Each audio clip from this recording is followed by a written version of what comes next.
Going to Cuba? What you need to know and do before you go and once you are there. Part 1. Preparing to go. A trip to Cuba is an immersive experience well worth your time and which can be truly enjoyed by most. Like any trip, you need to plan accordingly.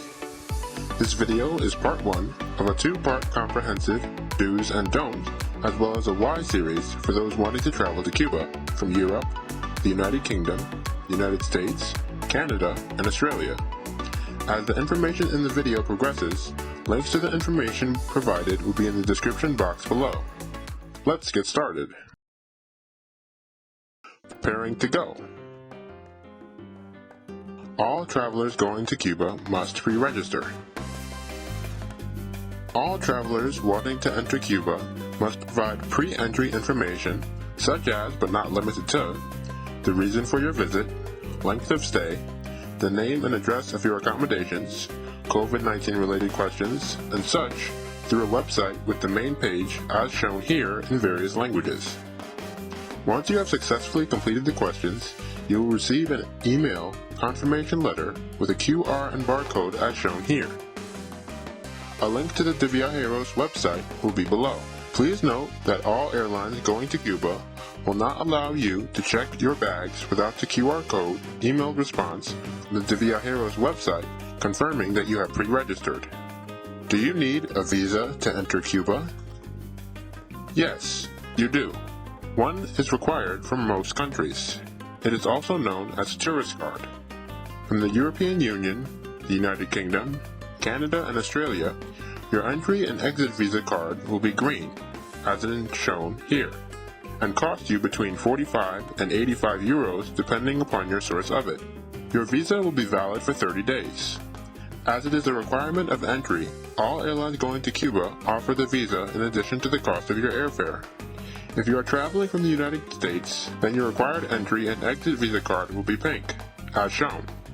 It is valid for up to 30 days and will cost you between $50 and $100 depending on your source of it. All U.S. airlines going to Cuba require the purchase of a visa by the time of check-in. Can you travel to Cuba from the United States? Yes, you may, though there are specific guidelines and restrictions. There are 12 general license options, of which any of them you can simply attest to at either the time that you book your flight or at the check-in of your flight in order to travel to Cuba. Any reason other than the 12 general licenses would require a formal, specific license application and approval.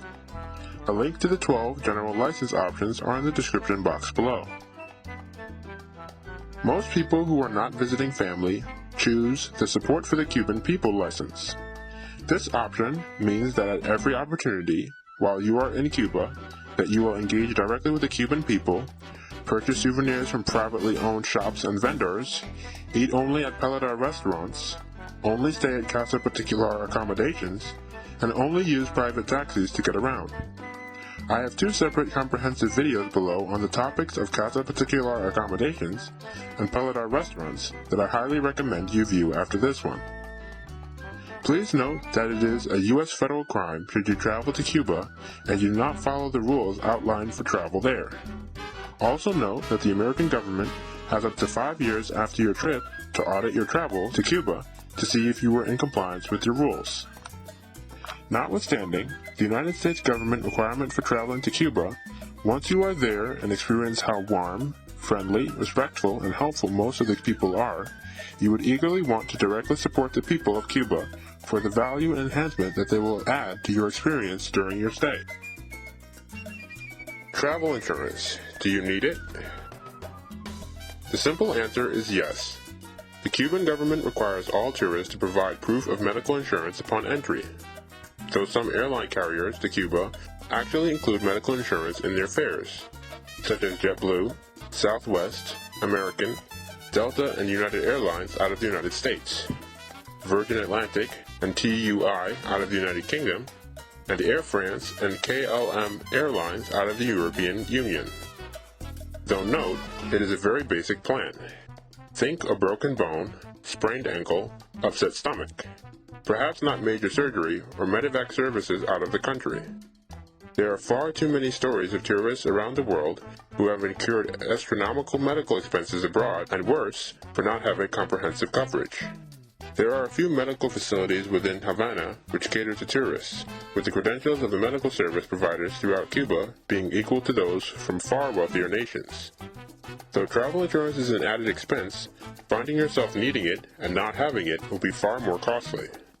I have been using the highly rated AXA travel insurance for years, and as a worldwide reaching company, they have been covering travelers around the world for many years. Below is a link to them. Currency, credit, and debit cards. The Cuban peso is the official currency of Cuba. The currency looks like this. If the currency does not, do not accept it. The current official Cuban government exchange rate at their airports and banks, the Central Bank of Cuba, Cateca, and currency exchange offices are, for 1 British pound, you will receive 139 pesos. For 1 euro, it is 121 pesos. For 1 US dollar, it is 110 pesos. For 1 Canadian dollar, it is 87 pesos. And for 1 Australian dollar, it is 78 pesos. Please note that when leaving Cuba, it is impossible to exchange your remaining Cuban pesos back for your national currency at the official currency exchange offices, so plan accordingly. Also note that coins are not accepted in Cuba. Important to note is that on the black market, the exchange rate is significantly higher, though it is considered illegal to do so, despite the fact that it happens so often and in the open. Another irony to this is that the prices everywhere throughout the country are based upon the black market exchange rates, not the government official exchange rate, a topic I will cover in part 2. If you are from the United States and your debit, credit, or charge cards are issued from an American bank, they will not work in Cuba. If you are from the United States or another country and you have an American Express card, just leave it home. If you live outside of the United States and your bank and/or credit cards are issued by an American-based bank, they will most likely not be accepted in Cuba, so bring a card issued by a non-United States-based financial institution. Please also note that using your credit card may not only amass overseas transaction fees, but that businesses within Cuba also charge a fee for accepting your credit card, with many places not accepting credit cards throughout the islands. The Cateca exchange offices do offer a tourist debit card, which you can charge with most foreign currencies from $50 to $1,000 in value, which are also transferable and good for 2 years, though during each of my trips, they were always not available at many of their locations. So though you should still bring a credit card or two, understand that cash is king. Though the euro is the most desired currency and is accepted in more of the private and government-owned establishments throughout the country, know that the advertised price for everything are in US dollars. And as I mentioned earlier, prices actually reflect the black market exchange rates, not the government exchange rates. Don't ask, it's complicated. It's all part of what makes a trip to Cuba a bit of an adventure. If you are from outside of the United States, you may be advertised not to bring US dollars. Do not listen to that. Purchases can easily be made with US dollars, though still bring your country's currency. Just know that US dollars are accepted, even at government-owned stores, and are actually preferred by many of the locals. What to pack and why? As Cuba is a tropical Caribbean country, you will want to pack lightweight cotton, linen and silk summer clothing, wide-brimmed hats or visors, sunglasses, a rain poncho and umbrella, extremely comfortable shoes, and/or sneakers, as you will do a lot of walking. Please note that though most Cubans are highly educated, most are also very poor, so please leave your fancy, expensive clothing and accessories at home. You will impress no one and potentially make yourself a target, a subject which I will cover in part 2 of this video. As Cuba has the charm and patina of a bygone era with decades-long sanctions, this makes the country a bit of an adventure, so there are a few nuances you must prepare for. There are no local or national chain convenience stores that you can simply pop into to obtain sunscreen, toothpaste, deodorant, mosquito repellent, and such. The pharmacies do not carry such items, and the very few hotels which may carry such items will charge you greatly for them, and are government-owned. Here are pictures of items which I bring with me each time. I will reference them in the description box below. Other essential convenience items to pack are a first aid travel kit, a phone charger, preferably a solar-powered one of at least 15,000 milliamps so that no matter where you are, you could be able to charge your portable devices. A good flashlight is necessary as there are rolling power outages throughout the country. A compact reusable shopping bag, as plastic shopping bags are not always available for your purchases. A lightweight backpack plus micro S binder locks for your backpack is brilliant for when urban exploring or visiting the sites. Though you will find both 110 and 220 volt electricity and a mix of plug types throughout the country, it would be wise to pack a universal travel adapter and an electrical converter. Also, if you are traveling into the interior of the country, you will want to pack a LifeStraw water filter bottle. The water in Cuba will make most visitors ill and can easily restrict you to a toilet for 2 to 4 days. The water merely contains certain waterborne bacteria which are not necessarily harmful to you, as much as your body is just not used to them, though in many hotels, restaurants, and bars, the water is filtered. As an aside, and as I mentioned, there are considerable shortages of basic items available to the locals. As such, what we take for granted as being easily available and reasonably priced to us are luxury items to most Cubans. What you may spend on a dinner for yourself at a tourist restaurant may be an entire month's pay for many locals. So please consider bringing a few of the following items to give as additional expressions of your appreciation to your hosts, random children, service providers, and tour guides. Chewing gum, pain relievers, antiseptic ointments to clean cuts plus band-aids, Saison seasoning packs, and milk chocolates, such as M&M's, Snickers, chocolates with caramel, nuts, and such are coveted by both adults and children. Other items to secure prior to your trip. Unless you can speak and read Spanish fluently, then you should download Google Translate onto your cell phone. The translation app will also convert Spanish text to other languages. This will help at restaurants, reading signs, while in museums, and such, as not all tourist venues offer multiple language options. A link to the app will be below. Maps.me. I do not have enough accolades regarding this app and how well it has helped me navigate throughout Cuba. Downloading it prior to your departure and targeting the area or areas you intend to be at during your stay will be of great help. Also, say you are staying in Central or Old Havana. I would recommend downloading the map of all of Havana in the event you want to go elsewhere within the city. The fact that Maps.me works offline once downloaded onto your phone is a great benefit as well.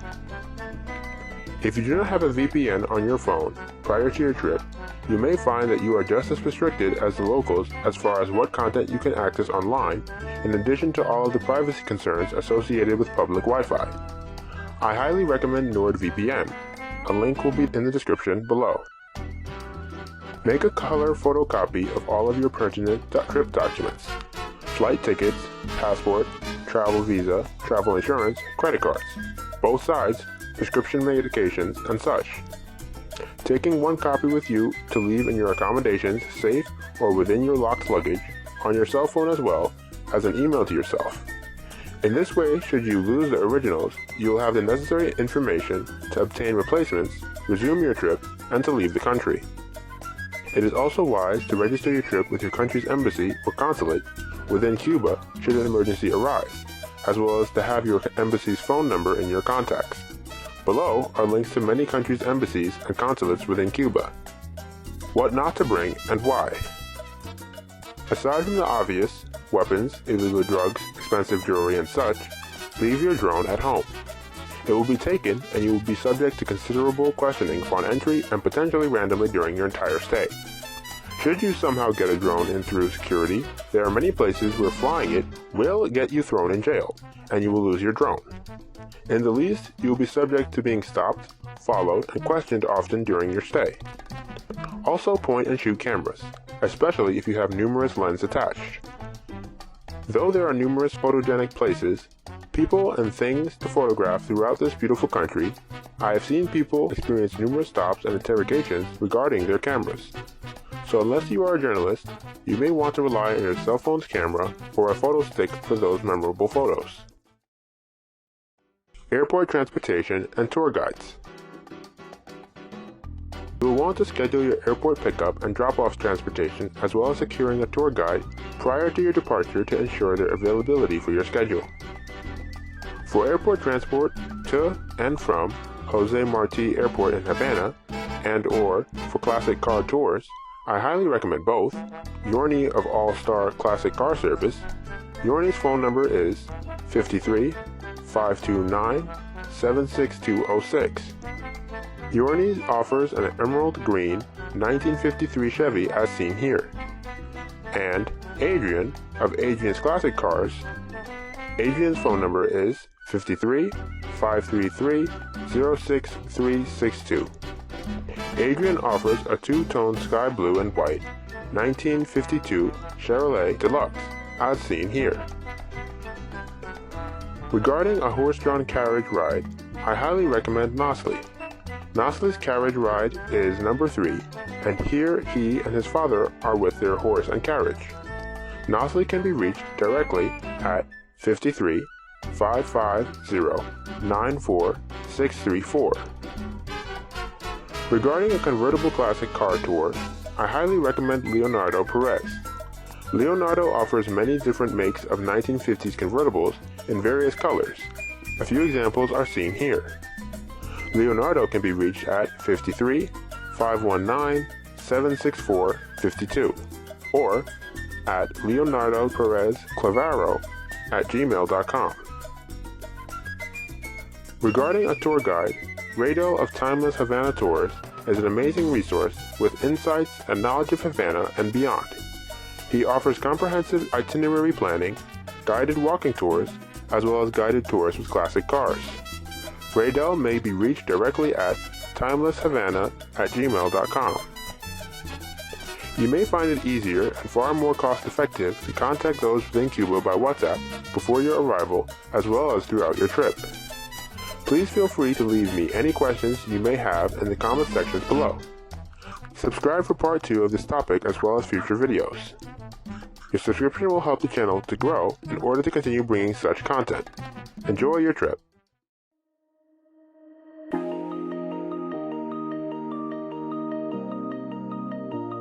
Thanks again for watching. Be sure to like, subscribe, and click the bell for notifications.